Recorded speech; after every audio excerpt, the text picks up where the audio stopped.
So we're Mem Dalet. Ooh. Okay, Mem Dalet and Aleph. The Chiper Ba'ado, we're 1, 2, 3, 4, 5, 6 lines down, fourth word on the line. The Chiper Ba'ado v'yad Beisov v'yad kol kahal Yisrael.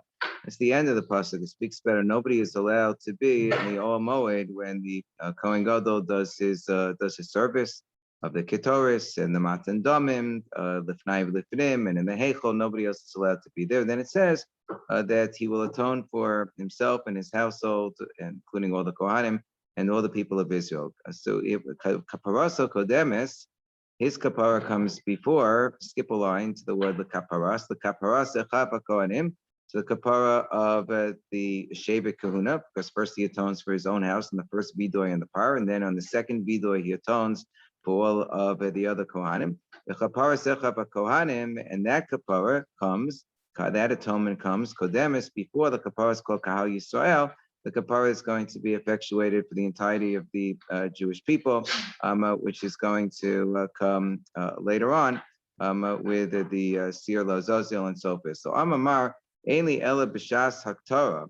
So we said when we were interpreting this pasuk that it's only, I would have thought, maybe only when the Kohen Gadol offers the Ketoris L'Pnai L'Pnim, nobody's allowed to be B'Oel Moed. So my mashma, why would we have a thought from the pasuk when it says Bibo'o l'chaper b'kodesh, when he comes in to atone in the place of holiness? How does that imply the Ketoris more than everything else?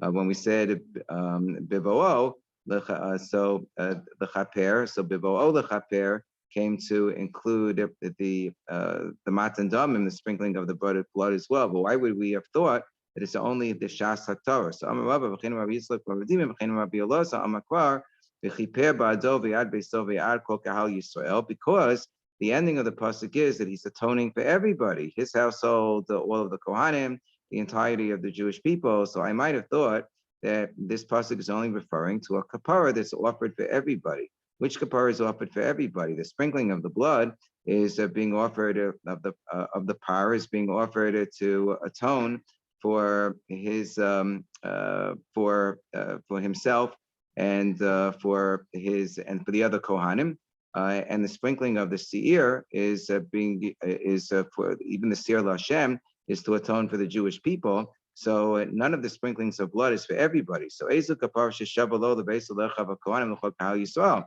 Which kapara, which atonement is something that's equally applicable to everybody? That's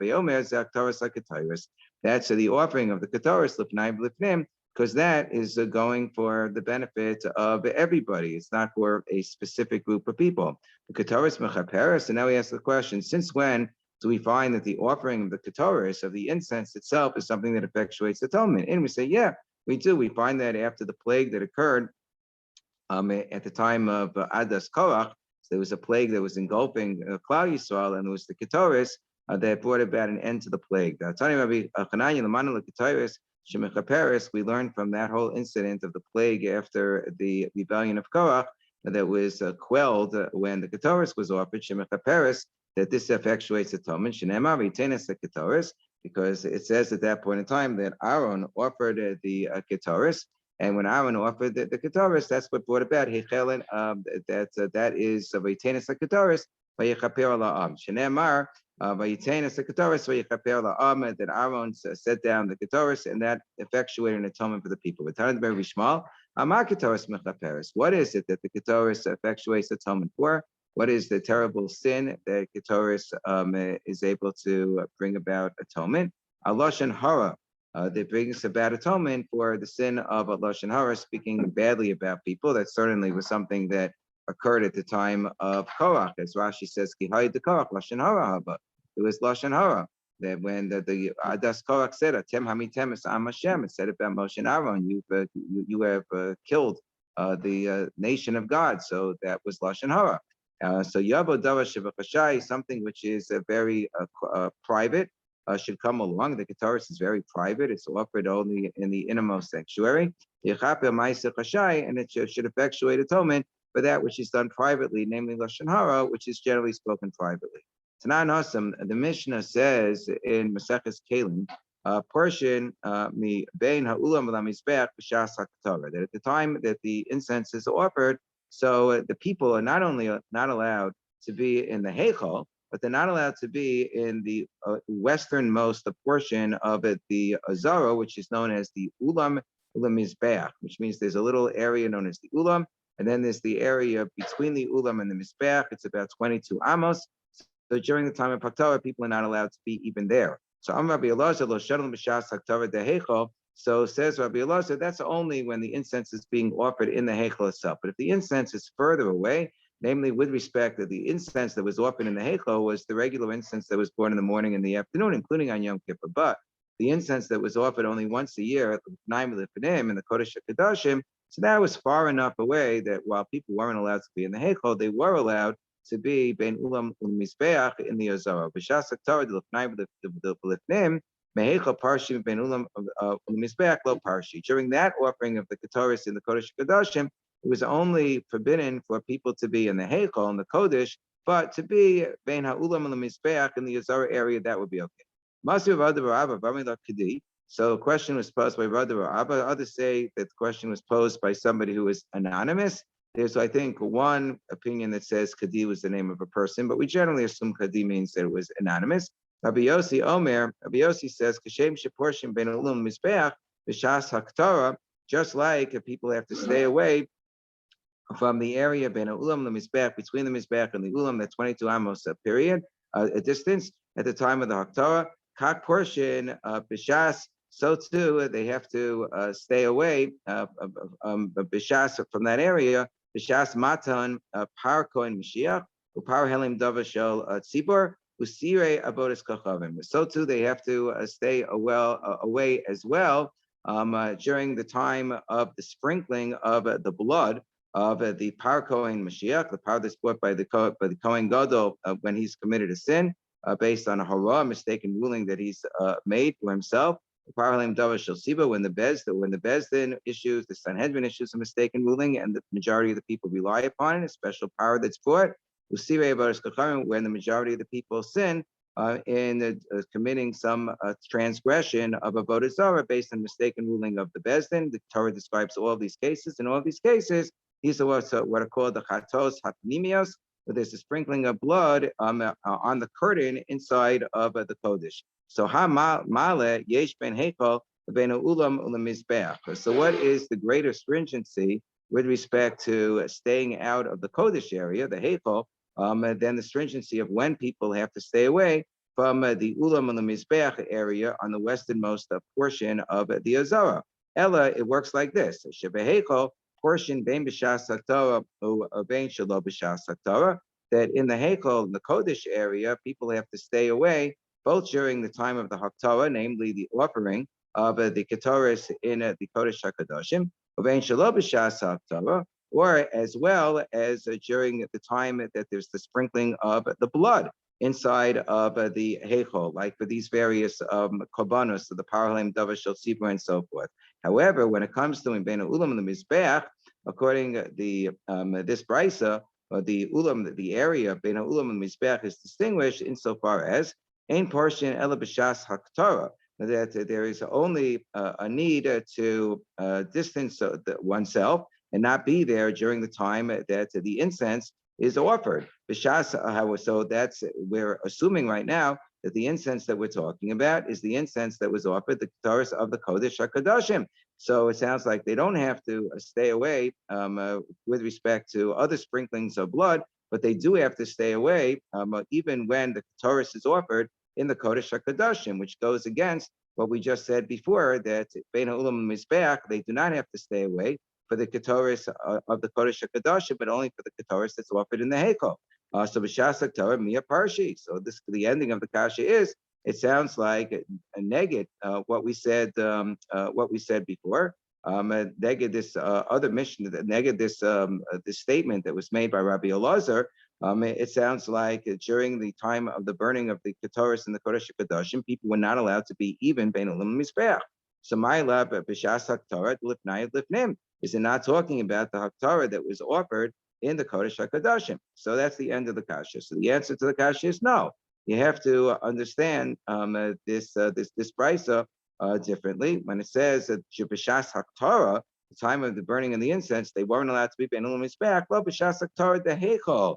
That means when the Ketoris was offered right nearby in the Kodesh, so then they weren't allowed to be juxtaposed in the area of Ben Ulam and the Mizbeach. But when the Ketoris was offered far away in the Kodesh HaKadoshim, then they were allowed to be there.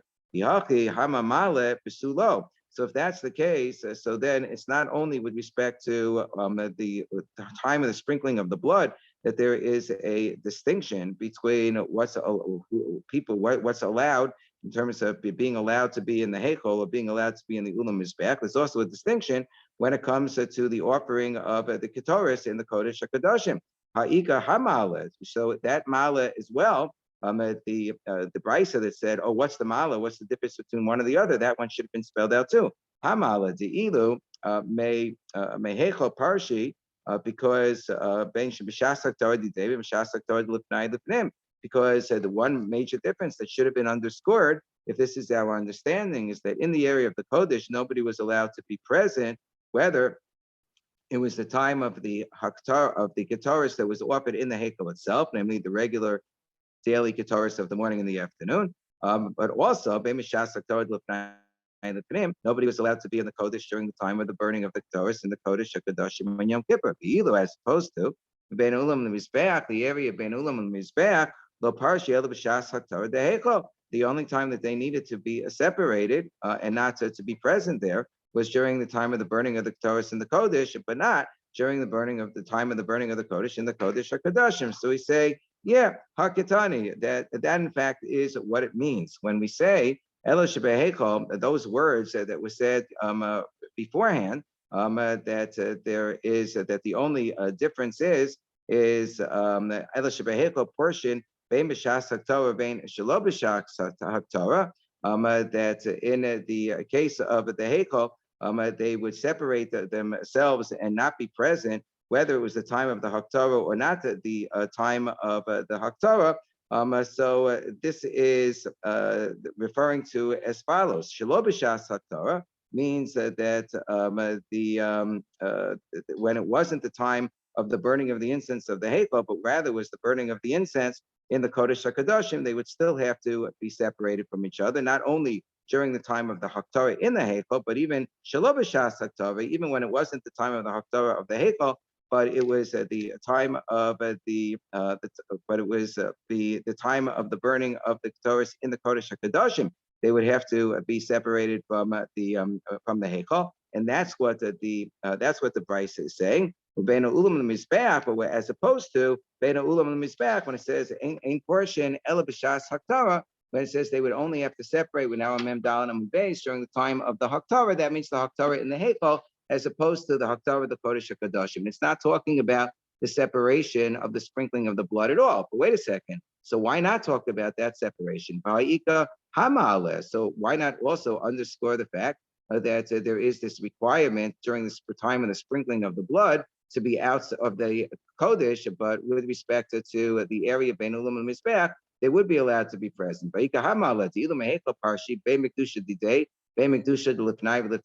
Then when it comes to the Heichal, the Kodesh, they would have to leave the area, whether there was the time of the sprinkling of the blood that took place in the Heichal, namely whenever there was blood that was sprinkled for the Par Halim Davash Shel Tzipor, or the Par Mashiach, on the curtain of the parochis, of the curtain of the parochis that was present in the Kodesh, so nobody was allowed to be in the Heichal at that time. Or when the blood of the par and the seir were sprinkled in front of the in front of the kaporis in the Kodesh HaKadoshim, they also weren't allowed to be present in the Heichal. And in contrast to the area between the Ulam and the Mizbeach, the western side of the Azara, the partial of the Heichal, that they only had to leave that area when there was an avoda going on in the Heichal itself, namely, in addition to the Ketoris offered in the Heichal, but when there was the sprinkling of the blood, like on the curtains of the Heichal, then they couldn't be there. However, when there was the sprinkling inside of the Kodesh HaKadoshim, then they were allowed to be Bein Ulam Mizbeach. So Amarava said that doesn't have to be specifically spelled out, Shem Prisha Achasi, because once we say that there didn't need to be a leaving of the area Ben Ulam Mizbeach when there was the Ketores taking place in the Kodesh HaKadoshim. So that means that if there was Matan Domim going on in the Kodesh HaKadoshim, then namely the sprinkling of the blood of the power, the blood of the seer on the Kaparis in the Kodesh HaKadoshim, so it's obvious that for that as well, we would extend the rule and say that for that avoda too, it would not have been necessary for people to leave the area Ben Ulam Mizbeach, but only when there was a avoda going on in the Kodesh in the Heikel itself. So Amar Kak Pershim B'Shas Matan Par Kohen Mashiach Par Helim Davar Shel Tzivo Sir Avodas Kochavim. So he said that just like the pasuk says with respect to Yom Kippur, that Kol Adam Lo Yeh B'Om Moed B'Bo the Chaper B'Kodesh Ad Say So, that nobody was allowed to be present in the Heikel area during the time of the sprinkling of the blood of the that nobody was allowed to be there during the service of the Kohen Gadol on Yom Kippur, and so too nobody was allowed to be present in the Heichel during the time that the Kohen would sprinkle the blood in the Heichel for these various korbanos, so the Par Kohen Mashiach, the Parlim Davar Shel Tzivo, and the Sirei Avodas Kochavim. So Minolan, how do we know? There's no explicit pasuk there that says that nobody was allowed to be in the Kodesh at the time of the sprinkling of these bloods inside of the Heichel. So Amar Rabbi Padas Asya Kapara Kapara Miyama Kippurim. So Padas says, it says with respect to Yom Kippur, V'chiper Ba'ado V'yad Beisov, and it says with respect to these kabbanas as well, with the Seir Avodah Zarah, it says V'chiper HaKohen. With respect to the Par Helim Davar Shel Tzivo, it says V'chiper Aleim HaKohen. And with respect to the Kohen Mashiach, if you look in Parshas Vayikra, you'll see the word V'chiper doesn't actually appear at all. So Tosfos over here has a long discussion about that and says, yeah, but there's a hekesh between the case of the Kohen Mashiach and the par of Yom Kippur. It says Vasei lapar kasher asa Vasei lapar kasher asa, and there's a hekesh that says the Vasei lapar is referring to the Kapar Kohen. Mashiach and Kasher Asab, the same way that you should do the same thing that you do with respect to the par, that is referring to the par Yom Kippurim. So we have a hekesh in the pasuk that teaches me that the way we would treat one is the way we would treat the other. So we have all of this Xeris Akasav and these Hakeshim that teach me the same way that on Yom Kippur, everybody had to stay away from being inside of the Kodesh at the time of the Avoda. So too, when it comes to the sprinkling of the blood of these various kabbanos that are sprinkled inside of the Heichel, nobody is allowed to be in the Heichel at that time. We derive from Kapara Miyom Kippurim. Amar Avacha Barabba. So Avacha Barabba says, Shema Mina Malos Deraisa. Says the milos of the various areas that are distinguished in Maseches Kalim from each other, that we say that there are different areas of the Beis Hamikdash area, one that's treated as more Kadosh than the other. So these different levels of Kedusha must be a din d'oraisa, meaning a halakha l'Moshe Sinai, v'achi gemimilu a din of a halakha l'Moshe Sinai. What are like the different levels? So the Mishnah says over there, the Har HaBayis is holier than Yerushalayim. The Chayil that's right in front of the Beis Hamikdash area is holier than the rest of Har HaBayis. The Ezras Nashim, as you enter from the east into the Beis Hamikdash, is holier than the Chayil. The Ezras Yisrael is holier than the Ezras Nashim. Then the continuation of the Ezras Yisrael, where only the Kohanim are allowed to walk, is holier than that of the Yisrael portion of the Azara. And then the Ulam on the Mizbeach area, once you get to the western side of the Mizbeach, towards the Heichel, that is holier than the rest of the Azara, and the Heichel is holier than the Ulam, etc., etc. So these levels must be on a Daraisa level. These are Kedaita, because if you would think that these levels are only Darabanan, so then why are we being more strict about the people staying away from the Ulam and the Mizbeach at the time that it was a Voda that was being performed in the Kodesh? Why are we being gozer specifically on that area? It must be that that area is holier than the other areas of the Azara. Ma'ishna bein Ulam and Mizbeach, Dilma Mikru, Dilma Mikru va'ili. We made a gezerah in that area, because we're afraid if people would be in that area, they might transgress. The pasuk that says you can't go into the Heichel, you can't go into the Ol Moed because they're so close. So if there was no distinction really on a Daraisa level between the western area of the Azara to the west of the Mizbeach and the area, the rest of the Azara, then we should have the same gezerah with respect to keeping people out of the entire Azara. When there was a voda that was being performed in the Heichal, Mikula Azara, Nami Nefeshu, people should stay away from the entire Azara when there was a voda being done in the Heichal on Yom Kippurim, Dilma Miklu V'Aili, because we would have the same concern. If they're already in the Azara, maybe they'll go to the next level of sanctity, they'll go inside of the Heichal, unless we say, no, that the Bein Ulum Mizbech is already a different level of sanctity, so it makes sense to be goes there as opposed to the rest of the Azara. So we say, no, that's not necessarily true. It could be that all of the different gradations are only D'Rabbanan, but where more goes there in the area of Bein Ulum Mizbech, even the Lo Mapsik Midi, Lo Minkor Milsa, because there's no hefsek anymore. Once you get past the Mizbech,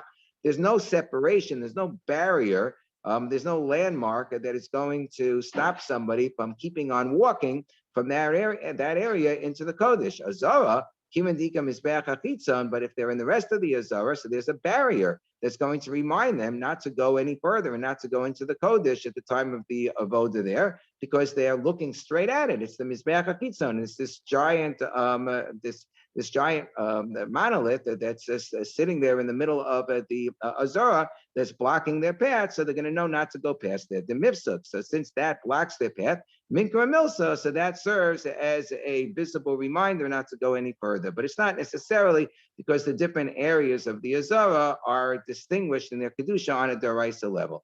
Amar Rava, so Rava said, well, there's something else that we can conclude from all of this. Shema Mina, Kedushas Ulam Veheka Chadam Milsahi. That the Kedusha, the holiness of the Ulam itself, that's the area right before the Heichal, because remember, there's the Heichal, then there's the Ulam, that's like the chamber, it's a wider chamber, at the very end of the western end of the Azara, it's called the Ulam, before I get into the Heichal, and then there's the area in the Azara between the Ulam and the Mizbeach. So he says it must be that the Kedusha of the Ulam itself and the Heichal, that they're all one. When the Pasuk says, Adam lo yebi olam moed, that includes not only the Heichal, but includes the Ulam. The Ulam is considered to be part of the Oel Moed. Chadam Milsehi. The Isa Kadaitek, and the area and the Ulam would be replicated like in the Mishnah. We don't really find the Ulam per se, but before you go into the Kodesh, they're like, you say those, they were like, pegs, in which the Masach, in which the Masach of the Oel, the curtain is hanging. So some say that tiny little area over there is considered the equivalent of the Ulam, has like a separate level of Kedusha, its own rules in terms of the material that the pegs are made out of and so forth. Because if you would think that the Ulam itself is a separate Kedusha from the Heichal, so Ulam Gufe Gezerah, so once something goes there, that you can't, that you're not allowed to stand in the Ulam itself, when there's a voda taking place in the Kodesh, it doesn't make sense that we would also say that you're not allowed to be Beina Ulam and the Mizbech, because that would be a Gezerah Gezerah. And we don't make Gezerahs the Gezerah. So we say, look, that's not true. Lo Ulam and Beina Ulam the Mizbech Chad Kedusha. That there is something which is Chad Kedusha, but it's not the Ulam and the Heichal. The Heichal is a separate Kedusha from the Ulam. Heichal and Ulam Shtei Kedushas. But the Kedusha of the Ulam and the area between the Ulam and the Mizbech, that's considered to be one Kedusha, that it's in its own separate category. That category, it makes sense that since those two areas are in their own separate category, once we're going to be gozer on one, we're going to be gozer on the Ulam, to say that nobody can be in the Ulam while Avoda is taking, while the Avoda is taking place in the Heichal, because we're going to be gozer. So then, by extension, we're also going to be gozer that people would not be allowed during that time to be also between the Ulam and the Mizbech, because it's all considered to be one hemshech of a Kedusha. Okay. B'chol Yom, now the Mishnah had said that B'chol Yom hayachote b'shel kesef b'chulei, that on most days when the Ketoris embers were taken off of the Mizbeach HaAzara, so the Kohen would use a shovel of silver, and then he would pour that into a shovel of gold. So my time, why normally would there be two separate shovels that you start with silver and then pour that into gold? Because the Torah Chasa Mamon and Shal Yisrael. Because the Torah cares very much that we not lose our monetary possessions or damage our monetary possessions. And the gold, if you use the golden shovel, so the gold would be sullied but by having to be in contact with so many coals when you're raking the coals in the on the mizbeach in order to scoop up the ones for the ketoris. So it's going to cause the gold to be deteriorated and to rust, and therefore it's going to cause a diminishment of the value of this implement. So the Torah has compassion that we should be able to maintain the integrity of our possessions. But Yom Kippur was different. Then we actually used the golden shovel in order to scoop up the coals, and in order that the Kohen not have to use two different shovels to first start with one shovel and then to pour into another shovel, because my time of the Kohen Gadol was because it's going to wear out the Kohen Gadol. The Kohen Gadol has so much avoda to do that day, we don't want to overtax him. Normally, you start off, the Kohen would scoop up a 4 kavin. I think I looked up again the measure of kavin. I think just to be clarified, a kav is actually 1.5 quarts, which is 48 ounces, and 4 kavin is 6 quarts, which is 192 ounces. So normally you would scoop up 4 kavin. Satanan is pazulo kava gecholim mechabdan la'ama. So they would normally scoop up with 4 kavin. The Kohen would scoop with a shovel of 4 kavin, pour it into a shovel of 3 kavin, and 1 kav would fall out onto the floor. This was considered to be a siman bracha because you have extra that's pouring out, and then that would be swept into the amma. The amma was a channel of water that ran through the azara. Satani chada kav tanya ida kavayim. One version says that there was a kav that fell out. Another Tana says no. When the one shovel normally in most states was poured into the second shovel, 2 kavin would fall out. So Bishlam Hakatani Kababanan. So the Chachamim said you started with a shovel of 4 kavin and it was poured into a shovel of 3 kavin, so 1 kav would fall out. We get that. The Hakatani Kabayim money lower low Rabbi Yossi. But the version says that 2 kavin would fall out on the floor. That's not going according to the Chachamim, and it's not going according to Rabbi Yossi. Rabbi Yossi had said that the first shovel held 6 kavin, and then it was poured into a shovel of 3 kavin, so 3 kavin would have fallen on the floor. But neither opinion would explain how you would end up with 2 kavim, because 4 minus 3 is 1 and 6 minus 3 is 3. So neither version ends up with 2 falling on the floor. So Amar Rav Chisda, so Chisda said, Rabbi Shmuel ben Osher Rabbi Yochanan ben Voki. Now the opinion that says that 2 kavin fell out, overflowed onto the floor, is going like Rabbi Shmuel ben Osher Rabbi Yochanan. The Tanya, because the Brisa says to Rabbi Shmuel ben Osher Rabbi Yochanan ben Voka Omer, that when he would bring in to the Heichal to offer the Ketoris, that shovel only had 2. That shovel had 2 kavin, and presumably Rabbi Yishmael ben Osher Rabbi Yochanan ben Voka would also follow the opinion, Rashi explains, of the Chachamim that said that the first shovel, the silver shovel, from which the Kohen scooped up the gecholim, the coals in the first place before pouring into the golden shovel, that the first shovel held 4 kavin. So according to this opinion, you started with a shovel of 4 kavin, the Kohen poured it into a shovel of 2 kavin, so 2 kavin would naturally fall out on the floor. But Rashi says, no, I can explain it even according to Rabbi Yossi's opinion that the first shovel held 6 kavin, it would still be 2 kavin ending up on the floor. And this is how it would end up being 2 kavin falling out on the floor. That they would start with, he would take a shovel which held 6 kavin, 6 kavin, according to the old midbaris measure. But then they changed the measures to make it a Yerushalmis measure, and there were 6 midbaris measures that fit into 5 Yerushalmi kav measures, because the Yerushalmi kav measure was a larger measure. So then he would have basically, if he had a sa'ah midbaris, that was the equivalent of 5 kavin of Yerushalmis, and then he would take those coals and pour them into another shovel that held Shloshis kavin, but not 3 kavin midbarios, but 3 kavin Yerushalmios. So since the 6 kavin midbarios translated into 5 kavin Yerushalmios, so when they were poured into a shovel of 3 kavin Yerushalmios, there were 2 kavin Yerushalmios that would fall out onto the floor, and that's how you could end up with 2 kavin Yerushalmios on the floor, even according to the opinion of Rabbi Yosef. The shovel was normally made out of very thick, heavy materials, but on Yom Kippur, the shovel was made out of a lighter material in order to make it easier for the Kohen Gadol. I said, Gilda Abba. On most days, the thickness of the walls of the shovel were very thick, but today on Yom Kippur they were very thin, so it was therefore not as heavy.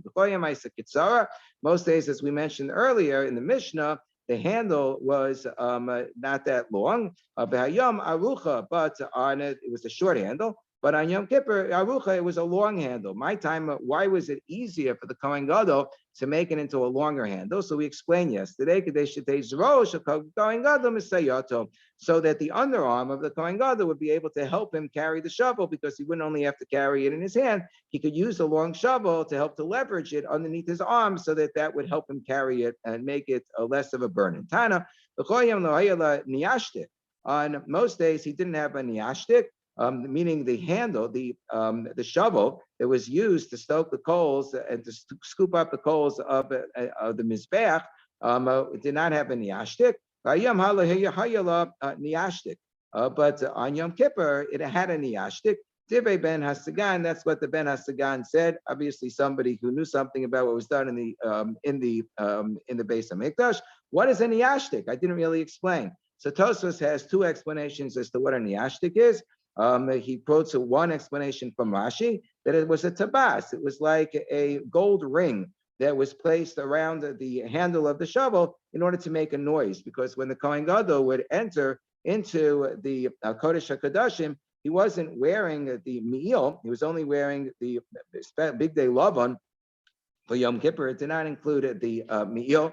That would normally make the big day zahav, I should say, that the Kohen Gadol would normally wear, that would make that would make the noise, that had the bells and the pomegranates and so forth, that would make the noise when he would enter. So he needed something else to make noise. So therefore, they had this tabas, this golden ring that would make noise. So he would fulfill the pasuk of B'nishma Kolav B'Oel HaKodesh, that the Kohen Gadol is supposed to make himself heard when he enters into the Kodesh. So therefore, there was this ring that made noise. And the second interpretation of Tosfos is that it was a nartek sha'ur, that because of the fact that the shovel and the handle were going to be very, very hot, so in order to protect the Kohen Gadol from the heat, there was a leather cover. And this is what the niashtik was, because of the fact that the shovel had to sit for a long time, and while it sat, it would get heated up and it would be really hot, even the handle. So therefore, there was this leather cover to place around the handle in order that the hands of the Kohen Gadol not get so hot. Okay, b'chol yom haya zahava yorok. So the Mishnah says that on most days the gold of the shovel was like a yellowish gold, but on this day it was a reddish gold. On Yom Kippur it was a fancier gold. The shovel was made out of a fancier gold, a reddish gold. That was like the color of the oxen. So Amar Rav Chisda, the color of the parim. So Amar Rav Chisda, Shiva Zahavim Hain. There are 7 different types of gold. Shiva Zahavim Hain. Zahav, there's regular gold. There's Zahav Tov, and then there's good gold. That's 2. There's Zahav Ophir gold is 3. Zahav Mupaz gold is 4. Zahav Shachut, a stretched out gold, that's 5. Zahav Sagur, closed gold is 6. Zahav Parvayim, and then there's the gold that's Parvayim. It's like a lotion of Parim. It's like the reddish gold that we're describing in our Mishnah. Zahav Tov. How do we know the first 2 golds? Because it says in Sefer in Parshas Bereshis, Uzahav haaretz he tov, shama b'dolach be'eben hasham. That describes Zahav, and Tov, Zahav Tov. So we see that there were 2 different types of gold to start out with when the world was created: the regular gold and the good gold. The Zahav haaretz he tov. Zahav Ophir, the Zahav Ophir gold is gold that comes from a place known as Ophir. The Asim Ophir. Zahav Mupaz, the Mupaz Zahav is the Shadoma, we're on the top of Memehim and Av, Shadoma Lapaz, that's similar to a pearl, that it illuminates, it's radiant like a pearl. Zahav Shachut, Shinit Bakachut, and then there's the stretched out gold, which is like a soft material that can be spread like a thread. Zahav Sagur, then there's the Zahav Sagur, the closed gold means that when you would sell this gold, it was so popular, Bishash Nifta Kol HaKanios, that when this type of gold would be sold, they would open up the sale for this type of gold. All these stores selling other type of gold would have to close down because nobody would be interested in the other type of gold. And finally, Zahav Pavayim, the Zahav Pavayim, Shedoma L'Dam HaParim. that means that it was like a reddish gold that was similar to the blood of the bulls. Rav Ashi Amar Chamishain. Rav Ashi says really there were only 5 golds, namely the latter 5 golds are the only 5 golds, and each one comes in 2 different varieties: regular gold and good gold. There's the gold, right? There's the Zahav Tov, and then there's the 24 karat gold. There's the really good gold. Tanya Namiyachi. We have a brayso as well that supports this interpretation and definition of Zahav Pavayim as being Zahav, meaning based on Zahav Parim, that says red as the blood of the oxen. Every single day, we said about the shovel in the base of Mikdash that its gold was yellow, Hayom Edom. But today on Yom Kippur it was red. Vahainu, and what does it mean? It was red. That this was a type of gold that obviously was a reddish type of tint to the gold. Vahainu Zahav Pavayim, that was the Zahav Pavayim. Shedoma Ladama Parim, that was similar in its appearance to the blood of the oxen, the blood of the bulls. That this itself is a corroboration of our explanation of Zahav Pavayim as being Zahav, the called Pavayim, because it was red just like the Dam HaParim, just like the red blood of the bulls. And we will stop here and pick up tomorrow on Memeh Amanal. Everybody have a great day.